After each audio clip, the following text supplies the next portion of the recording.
Vamos a empezar una conferencia por parte del doctor Azofra, que es cirujano ortopédico, traumatólogo y trabaja en Vitoria. La vamos a cortar un poco porque el tiempo nos apremia y acabaremos sobre la 1:15. Soy Juan Azofra, vengo de Vitoria, del Hospital San José, de una unidad de cirugía artroscópica que ahora se ha convertido también en una unidad de terapia biológica, una unidad de investigación, también tenemos una unidad de fisioterapia. Se nos conoce fundamentalmente ahora, en los últimos años por los PRPs, concretamente por el PRGF, que es una técnica que nació en Vitoria, por el doctor Anitua, que es un eminente odontólogo que desarrolló el PRGF, cuya primera publicación mundial en el 99, con unos buenos resultados en odontología y rápidamente pasó al mundo de la traumatología, con numerosas publicaciones y con algún premio, como este Premio Nacional a las Artes y Ciencias Aplicadas en el Deporte del 2014, que compartimos con todo el equipo, evidentemente. Las indicaciones, aplicaciones y beneficios en el SED entiendo que pueden ser beneficiosas, pero este año no vamos a hablar de esto, sino que vamos a hablar del ligamento de hombro. La ligamentoplastia, un refuerzo extraarticular sintético para la inestabilidad compleja del hombro, entre los cuales se incluye el SED. El hombro es una articulación compleja, son varias articulaciones. Realmente lo que llamamos hombro es la articulación glenohumeral, que es un tipo de diartrosis, una articulación que posee un cartílago de revestimiento en ambas partes de la articulación, y dentro de las diartrosis es una enatrosis que tiene un movimiento multiaxial en la que una esfera de un hueso encaja en otra. Los ejemplos claros son la cadera y el hombro. La cadera pues, es una articulación como muy estable, porque es una cabeza del fémur que encaja en el acetábulo, es como una pelota de golf que se coloca dentro de un recipiente, ¿no? En cambio, el hombro es como una pelota de golf que está colocada sobre el tee, que es el dispositivo para patear, ¿verdad? Entonces, esto es, claro, es la articulación más móvil del cuerpo, pero también es la más inestable. Necesita una serie de estabilizadores. Estabilizadores dinámicos son los músculos que van a trabajar de manera sinérgica para comprimir la cabeza humeral contra la cavidad glenoidea y así estabilizar, centrar el hombro, es lo que se conoce como la compresión contra cavidad. Y luego hay estabilizadores estáticos como las estructuras óseas, el labrum, cápsula de ligamentos, la presión intraarticular negativa, fuerzas de contacto superficiales del cartílago. Las estructuras óseas, pues evidentemente, si la forma, el tamaño, orientación y la congruencia están bien, pues serán más estables. De hecho, en nuestra práctica diaria, cuando vemos pacientes con inestabilidad, hay determinadas lesiones que producen deformidad en la cabeza humeral y en el reborde anterior de la glena, haciendo una incongruencia articular y favoreciendo la inestabilidad. El labrum glenoideo es un anillo fibrocartílago, como veis, que rodea toda la superficie de la glenoidea y profundiza y aumenta la cavidad glenoidea, al mismo tiempo que sirve de anclaje para la cápsula de ligamentos. La cápsula de ligamentos entiendo que es aquí donde más va a fallar en el SED, y es un tejido conectivo denso y fibroso que rodea la cabeza y que está reforzada en determinadas zonas, que son las zonas en las que teóricamente puede haber mayor inestabilidad, como es en la parte anterior, inferior y posterior. Vamos a ver en un vídeo cómo es un hombro por dentro. Nosotros realizamos la artroscopia con el paciente en decúbito lateral, de manera que cuando entramos lo primero que vemos es la cabeza del húmero arriba. Es la porción larga del bíceps. Esta sería la cara articular del manguito rotador. Este es el espacio o el intervalo rotador entre el bíceps y el tendón del subescapular. Esto es sinovial de la cápsula. Y aquí, atravesando ahí, está el ligamento glenohumeral medio. Aquí vamos a ver el reborde glenoideo anterior con el labrum, la cápsula articular con estos refuerzos de la cápsula, que es el ligamento glenohumeral inferior, el receso axilar, toda la parte de la axila Vemos arriba la cabeza del húmero, abajo la copa glenoidea con el reborde del labrum glenoideo. Esto es un hombro que se distiende muy bien, que es laxo, ¿no? Dentro de inestabilidad, hiperlasitud y hipermovilidad, pues sabemos que la hiperlasitud es el aumento de la longitud y elasticidad de los elementos de restricción de la articulación, que conlleva pues, es una hipermovilidad, un mayor grado de traslación de las superficies articulares. Hipermovilidad articular sin síntomas en principio es buena condición para ser un lanzador, un pitcher o para ser una gimnasta rítmica.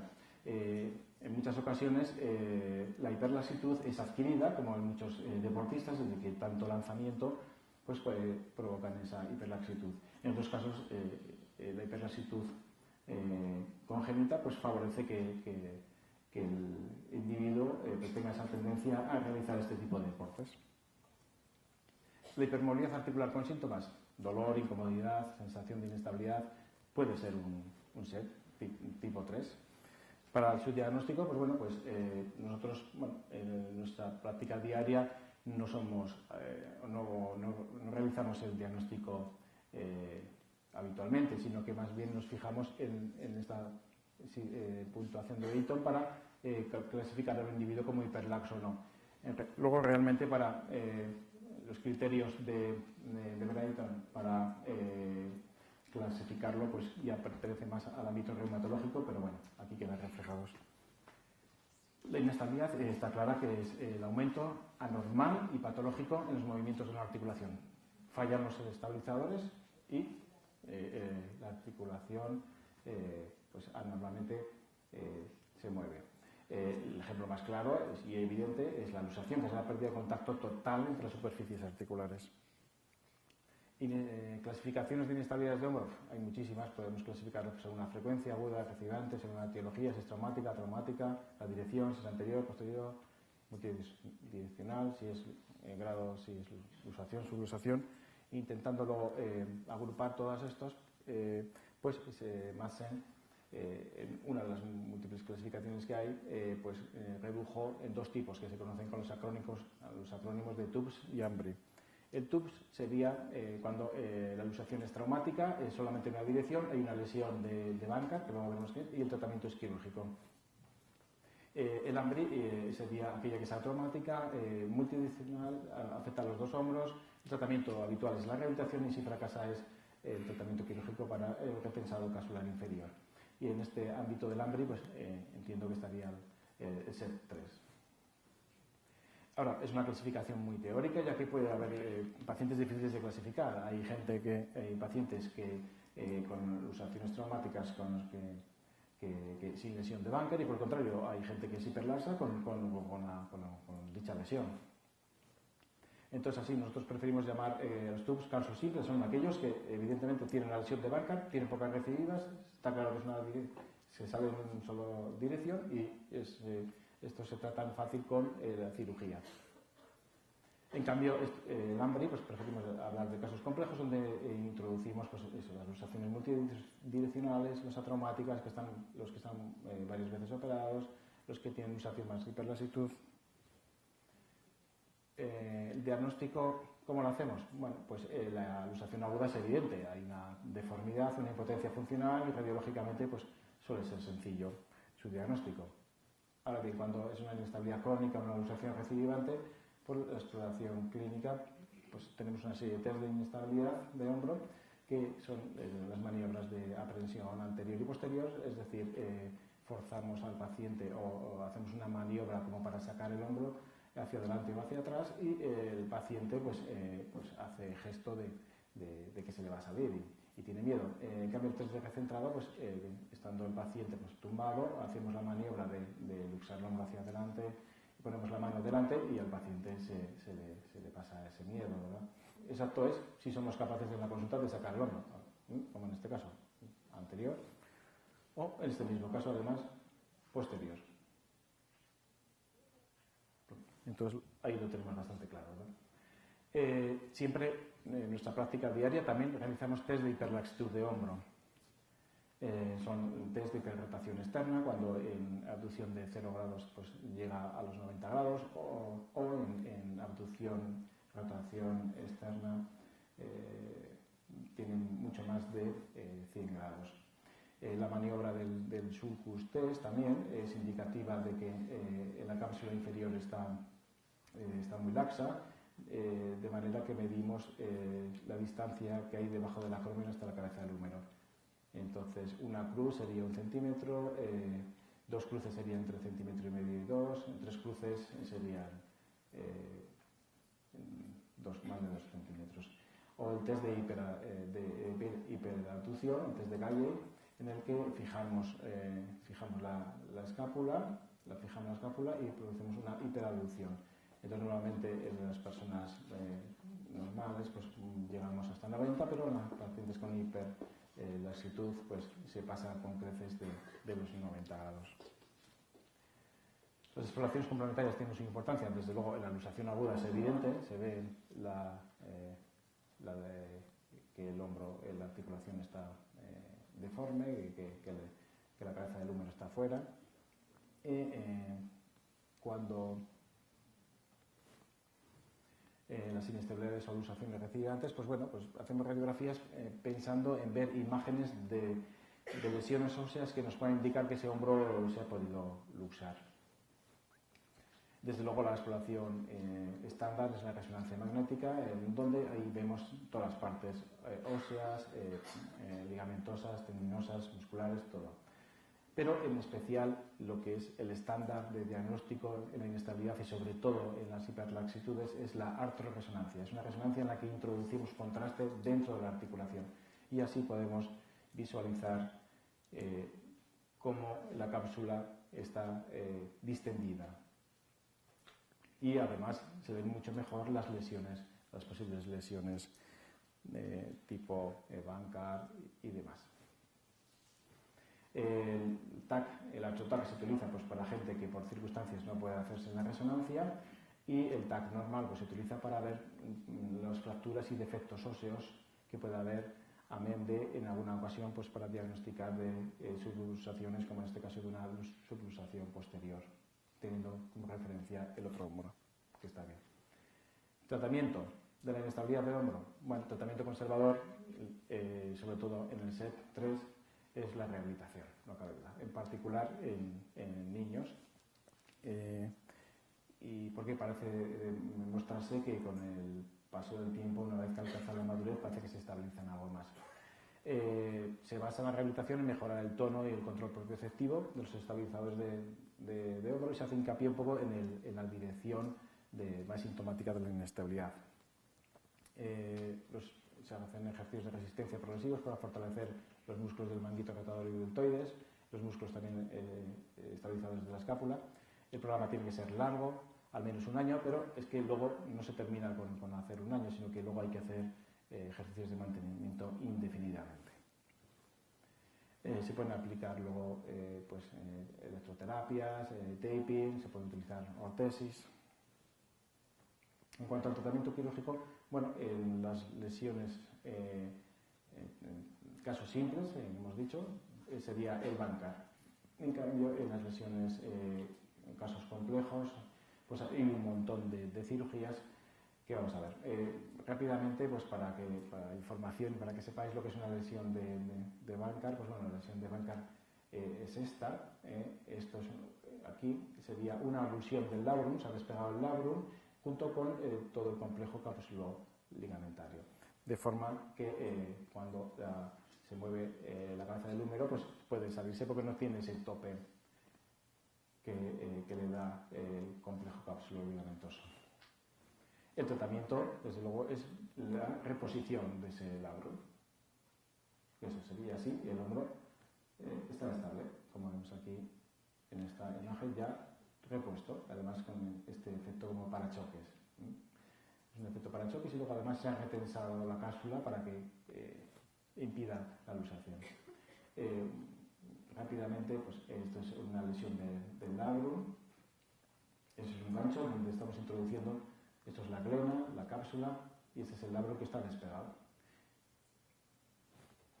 lo que hacemos es despegar bien todo el complejo del labrum junto con la cápsula para que luego podamos retensar eso. A continuación, bueno, en este caso diseñamos que vamos a colocar tres anclajes. Bueno, esto es un láser, ahí estamos señalando uno de los puntos donde vamos a colocar uno de los anclajes. Los anclajes son tornillos normalmente de material biodegradable que introducimos dentro del hueso y de que salen unos hilos de sutura que los vamos a pasar a través del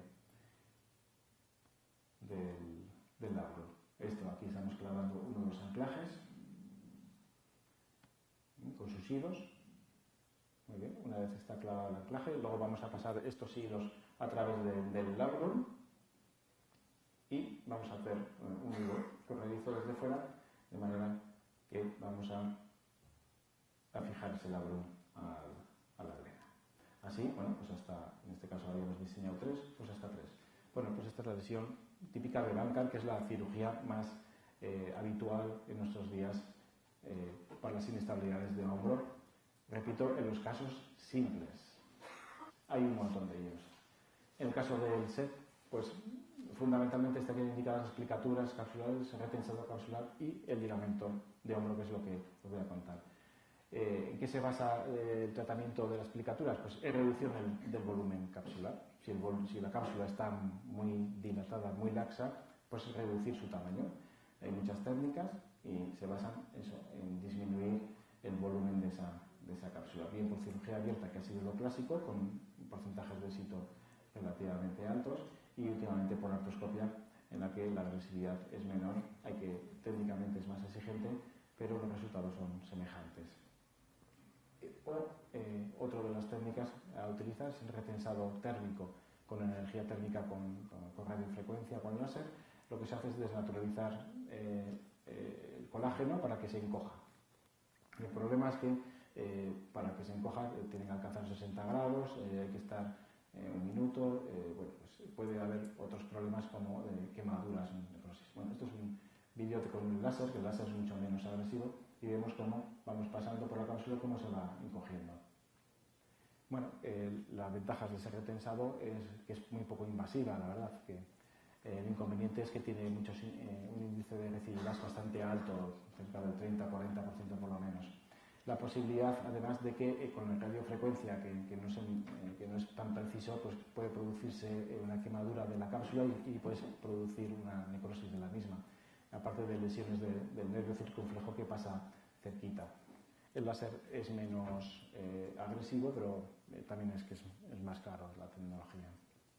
En cualquier lugar, la explicatura sin retensado pues, puede recibir la inestabilidad porque al final, debido a la colagenopatía, pues, el tejido capsular pues, puede volver a su estado previo, ¿verdad? Hay otras técnicas que se utilizan, como es colocar un tope óseo por delante, que son los topes coracoideos, que también están ahora de moda hacerlos por cirugía artroscópica, cuando se han hecho hasta ahora por cirugía abierta. Entonces, ese tope óseo, pues bueno, pues sobre todo sirve cuando falta hueso, ¿no? Y bueno, pues amplía la superficie, hacen de tope y tienen un efecto como hamaca, empuja la cabeza hacia posterior cuando el individuo está en posición de aducción, rotación externa. De hecho, una de las tablas que actualmente se manejan para decidir los tratamientos, bueno, pues se dan varios puntos, entre ellos la edad, los deportes, la hiperlasitud también entra como uno de los puntuaciones y sobre todo los defectos, ¿verdad? Bueno, otras técnicas nombradas cuando no existe cápsula, está necrosada, pues es hacer transferencias tendinosas o reconstrucciones capsulares con injertos y demás. Osteotomías, recidivas de fracasos y grandes defectos óseos, y artrodesis, que sería, digamos, el fracaso de todos, ¿no? Tener que realizar una fusión de la articulación glenohumeral es dramático, pero a veces no queda otro remedio porque el paciente tiene un grado de disconfort enorme porque está continuamente el hombro afuera, saliéndose, entrando, en fin. Llegamos a lo que íbamos a hablar, el ligamento de hombro. Desde el año 92 que el doctor Sánchez puso el primer ligamento, pues estamos realizando esta técnica. Se basa en otros autores anteriores que realizaban una técnica parecida, pero tuvieron fracasos porque utilizaban, para empezar, la fascia lata liofilizada, pero estos tejidos se reabsorben por falta de estrés y estos tejidos solamente trabajan en esta técnica cuando el paciente se colocaba en la posición de armado, o sea, de lanzamiento. Además, la fijación con nudos pues en la escápula pues, no era muy estable y al margen de otras deficiencias. Entonces, bueno, se describió este ligamento, la ligamentoplastia, que es un ligamento artificial de Dacron que viene metido dentro de un tubo de unos 4 milímetros. Al final de ese tubo viene una arandela. Esa arandela nos va a servir de tope para cuando nosotros pasemos el ligamento a través de un túnel que vamos a fabricar en el cuello del húmero, pues va a servir de tope. Después, luego hay que anclar el resto del ligamento en el cuello del húmero con, pues al principio hacemos con grapas, luego con una grapa hebilla y últimamente con tornillos interferenciales. Se utiliza un instrumental específico, que es una guía semicircular,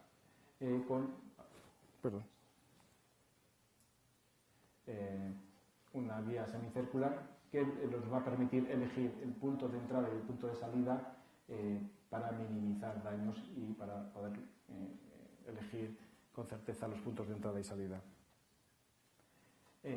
Pero realmente un ligamento puede estabilizar un hombro. Bueno, pues en la Universidad de René Descartes, en colaboración con el doctor Valle, se realizó un estudio sobre 26 piezas anatómicas en las que se realizó una capsulotomía radial. O sea, se cortó alrededor de la glena toda la cápsula para provocar una gran inestabilidad, de manera que el hombro se luxaba para todas las partes, para todos los sitios, anterior, inferior, en fin.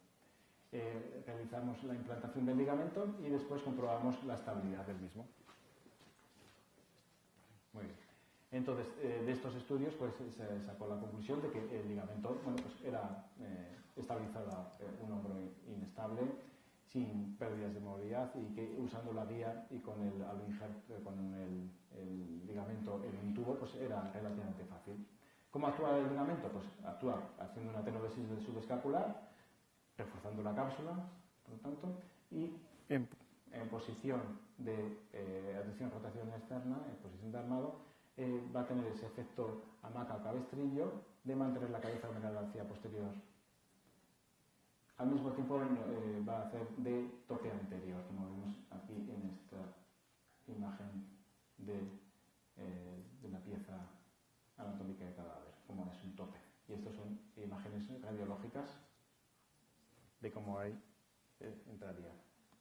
La técnica quirúrgica pues, tiene una parte intraarticular, otra parte extraarticular, que vamos a pasar rápidamente, aunque bueno, la exploración siempre bajo anestesia antes de empezar la cirugía para saber en qué dirección y qué grado de inestabilidad.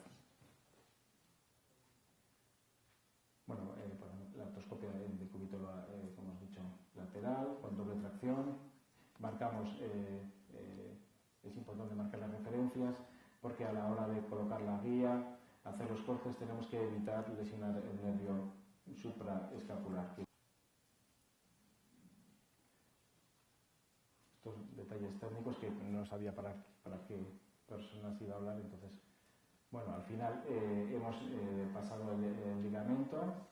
El ligamento tiene que estar el tope tiene que estar pegado al hueso. Esto es una imagen artroscópica de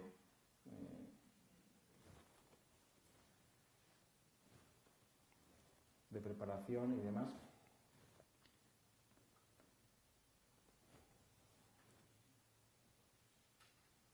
Ahí tenemos la cápsula ya despegada, lista para reponer en su lugar, a través de vamos a pasar, vamos a realizar ahí el túnel. Estas son las imágenes externas de cómo colocamos la guía.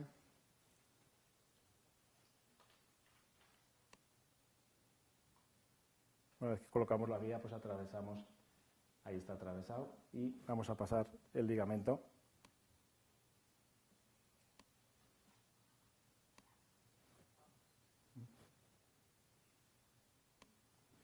Y una vez pasado, pues comprobamos que está. Vale. A continuación, eso sería como queda el ligamento por debajo de la cápsula, o sea, queda totalmente extraarticular. Y toda la cápsula está sobre el ligamento. Y luego podemos hacer con esta cápsula, lo podemos coser sobre el ligamento, podemos reparar una lesión de banca si la tiene, podemos hacer un retensado con láser, podemos, pues si tiene una lesión de slap, repararla, si tiene un heel sag también hacer un replisage, bueno, podemos hacer muchas técnicas. Bueno, una vez que tenemos hecho la artroscopia, tenemos que anclar el hombro, entonces tenemos que darle la vuelta al paciente, tenemos que ponerle el decúbito supino en esta posición y a través de una incisión en la axila pues vamos a recuperar el ligamento y lo vamos a anclar en el cuello del húmero, en donde las venas proximales del arco circunflejo. Lo clavamos y lo fijamos en esta posición de aprensión, 90-90, 10 grados más o menos de antepulsión, o en la posición que queramos delimitar. Como lo clavemos, se va a quedar limitado. Entonces es importante comprobar que el hombro esté reducido, no clavarlo, o sea, no anclar la plastia con el hombro reducido, porque entonces no hacemos nada, y no graparlo con demasiada antepulsión, porque si no, le vamos a limitar. Y esto es como lo grapamos. Ahora lo realizamos con un tornillo de biotenadesis. Bueno, me salto la parte del vídeo. Colocamos un inmovilizador de hombro en rotación neutra, 10-15 días, penduloterapia, flexoextensión de codo permitida y rehabilitación tras retirada de puntos y reincorporación pues 3-4 meses. Estas son imágenes radiológicas, así iría el ligamento. Este caso sería con tornillos biodegradables. En cuanto a otras posibilidades que hay, que si utilizar artificial o biológico, pues bueno, el inconveniente del artificial dicen que sí es el precio. Bueno, pues puede ser. Intolerancia, creemos que no, porque el ligamento se queda totalmente extraarticular, no se queda dentro de la articulación, como hemos visto. El inconveniente de los biológicos es que hay que coger de a otro sitio, hacemos un daño en otra parte. Además, ¿cómo se hace el anclaje en la escápula? Pues con tornillos interferenciales, como hace el doctor Achandavaso en San Sebastián, por ejemplo. Pero el inconveniente de esto es que el orificio del tornillo interferencial es mucho mayor que el del ligamento, más posibilidades de iatrogenia. Además, como hemos dicho, se degenera ese tendón. Ese tendón solamente funciona cuando el paciente está en posición de armado. Y pasa lo mismo que cuando nosotros hacemos plastias de ligamento cruzado, que vemos que hay unas plastias que están muy bien, funcionan bien, y entonces están ricamente vascularizadas y con muchas células. En cambio, una plastia de un cruzado que no funciona, pues apenas tiene células, está muy pobre. Las complicaciones pues serían infecciones, lesiones vasculonerviosas típicas. En este caso, las lesiones posibles podrían ser la del nervio supraescapular, que se evita con la guía, o las lesiones del músculo cutáneo por el abordaje con elevadores que ya no usamos, si no usamos ya unos separadores. Errores de la técnica y la limitación, me refiero a la limitación que puede quedar si le hemos grapado así, ¿no? Y hay que tener cuidado de que haberlo grapado con el hombro reducido, porque si no persistiría la inestabilidad. Los resultados, pues bueno, en estos datos de esta tesis doctoral, de casos complejos de 67 hombros, pues había, según la escala de Costa, un 95% de buenos resultados, o muy buenos.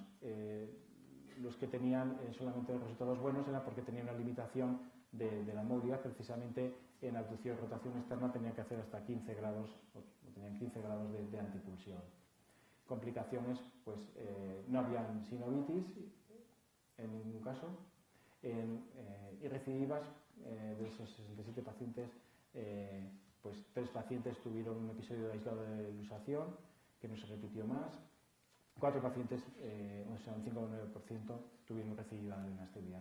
en un estudio en nuestra unidad de 57 pacientes complejos, pues resultados semejantes. Un 5% tuvo un episodio aislado de luxación sin luxación y otros pacientes se recibía de la inestabilidad.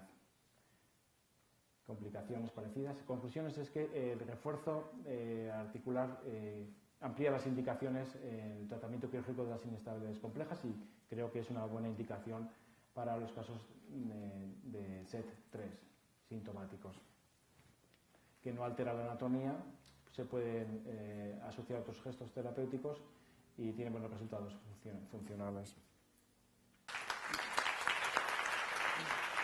Bueno, ha sido como muy rápido y muy atropellado, pero bueno, espero que hemos cumplido.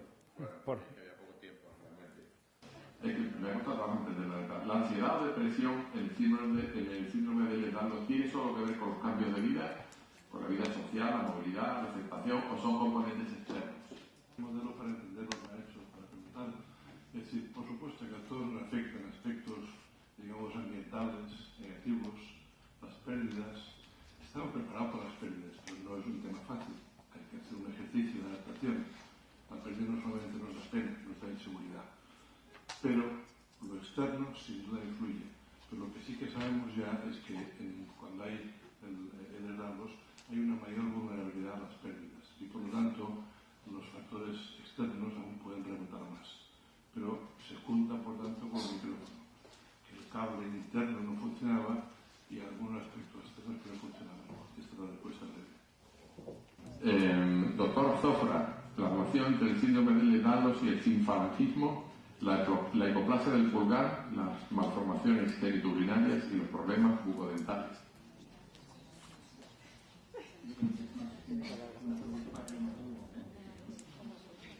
Sí, bueno, a mí se me ocurre que sí, es una alteración del meséquimo, del mesodermo, es decir, el esqueleto y el sistema genitourinario proceden de la misma hoja blastodérmica.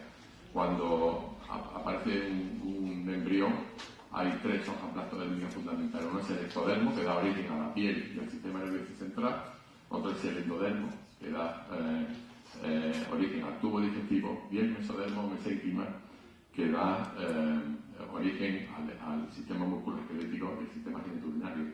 Es muy frecuente cuando hay alteraciones congénitas en el esqueleto que se puedan asociar a alteraciones del sistema genitourinario.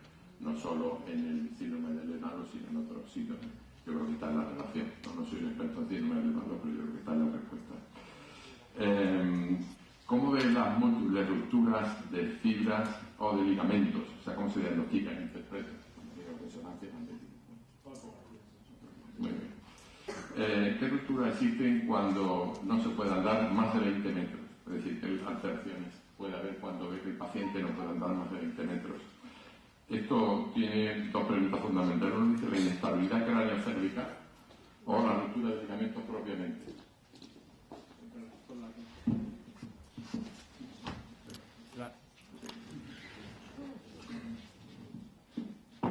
Entiendo que por una rotura de ligamentos tiene que haber una gran inestabilidad para no poder andar 20 metros.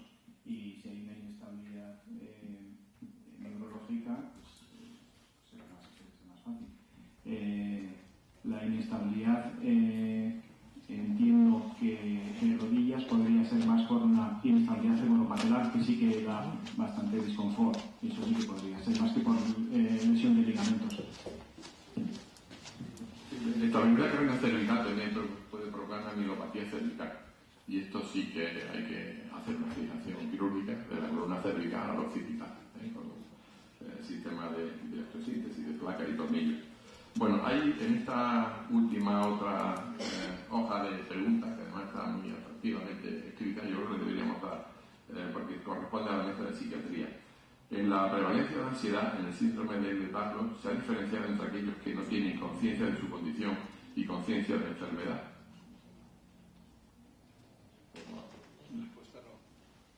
Entonces no se ha diferenciado.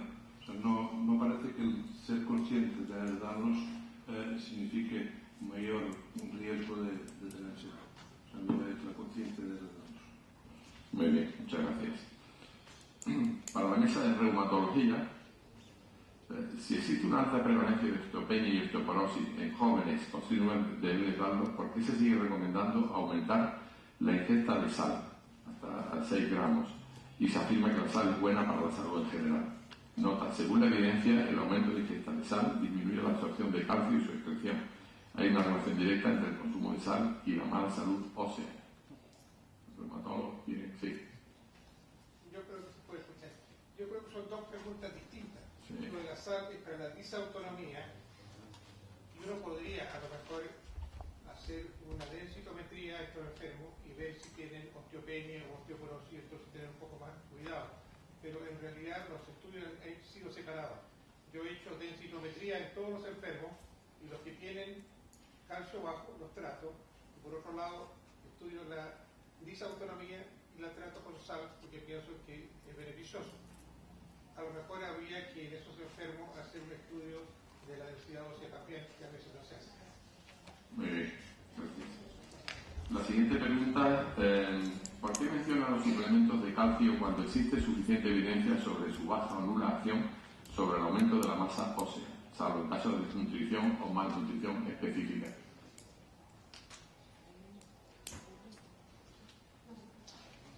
Sí. Sí. Quiero responder a la pregunta, si puedo, porque soy pediatra. Sí, claro, puedo responder, sí. Si puedo. Si me dejo el micrófono. Bueno, yo creo que si puedo hablar frente. Sí. No, es que bueno, yo aunque estoy diagnosticada desde hace 3 años, soy pediatra y nefróloga infantil. Entonces, de la pregunta anterior respecto a la sal, el túbulo lo conozco bastante bien. La sal estimula la calciuria y sí que un estudio. Sí, la sal estimula la eliminación por la orina del calcio. Sí. Y ahora Los mecanismos, bueno, a nivel de los transportadores tubulares, un exceso de sal puede provocar hipercalciuria y sí que efectivamente una hipercalciuria podría provocar en un momento dado una pérdida de masa ósea, por lo cual sí que